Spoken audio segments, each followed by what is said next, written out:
Hey, making raspberry jam today, so welcome to my kitchen. Let's get started. I've been saving a big bowl here of raspberries, and you'll notice there are also some chunks of rhubarb in here too. When I make jam, I'm really not a perfectionist about what goes in here. Really the only ingredients that I'm going to be using for this raspberry jam with a touch of rhubarb are fresh and frozen raspberries, a little bit of rhubarb, sugar, and a touch of lime juice just to give it a pop. I'm just going to figure out how many cups I have. And you put it in there, juice and chunks and all.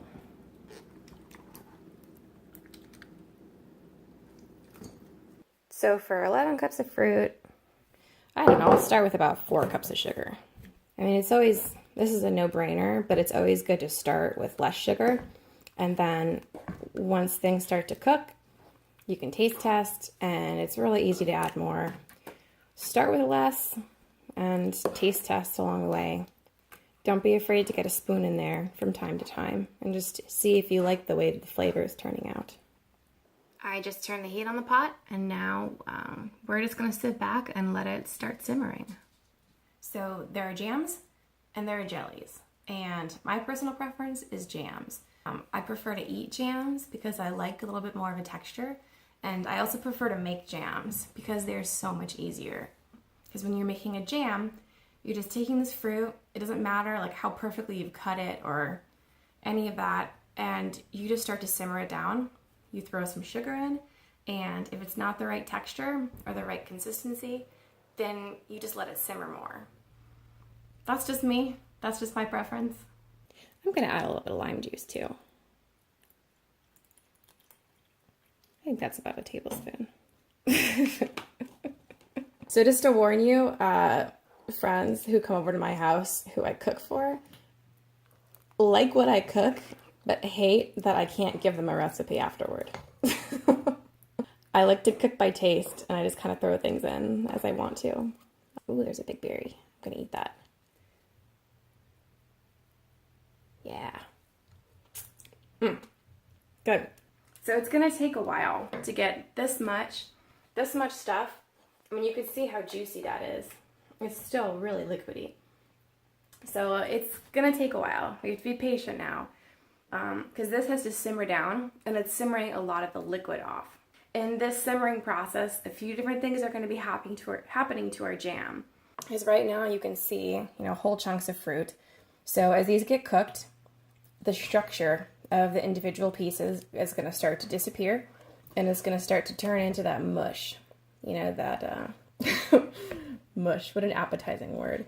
Also, you can see how much liquid is in here. That liquid is going to start to cook off.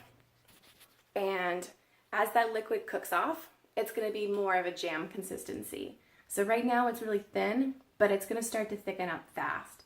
Although by fast, I'm probably looking at an hour or 2. So while this is simmering, I just wanted to reiterate how much you can just make this your own recipe. My raspberry jam is gonna have a little touch of rhubarb to it, just because I had some extra stalks of rhubarb that I wanted to use up. If you had any other kind of fruit in your fridge or in your yard that you wanted to add, go for it. The only limit is your personal taste preference. I made a jam that ended up tasting exactly like a fruit roll-up. If you're interested in looking at my recipe, which I did write down for once, I'll put a link to that in the description below. So if you want to see my recipe to make my fruit roll-up jelly, you can. But really just roll with it, make it your own. You do you. So it's been about 15 minutes, and now that it's boiling, all of the juice is coming out of that fruit. That's starting to break down.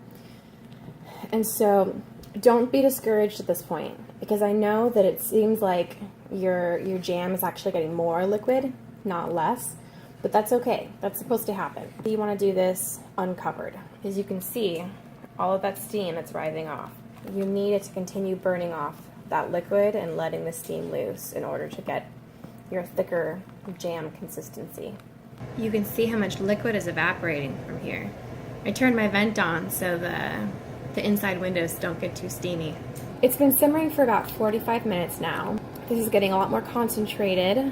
A lot of that water content is simmering off, which is exactly what we want to happen. So whenever you have like something that's really like sugar heavy warmed up, it's gonna be thinner than if it's at room temperature.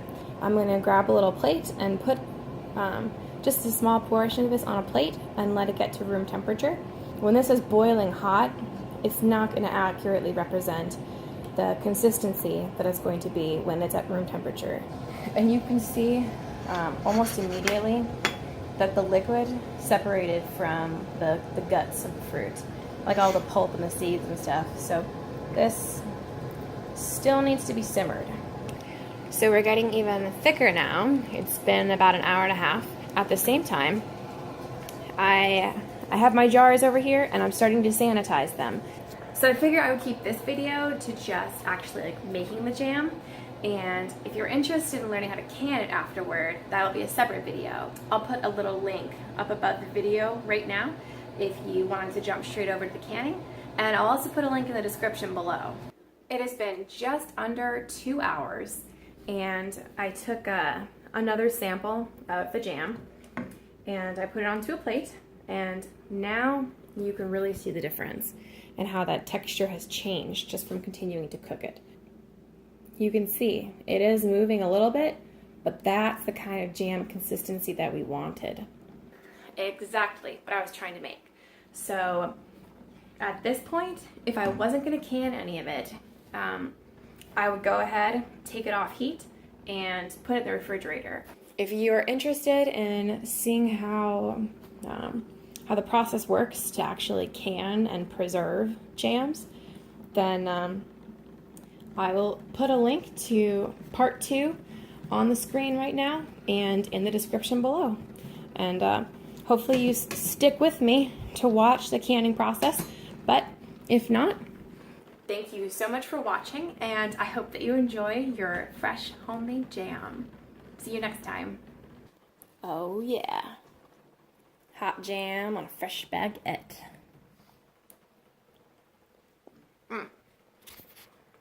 Oh yeah, that's good.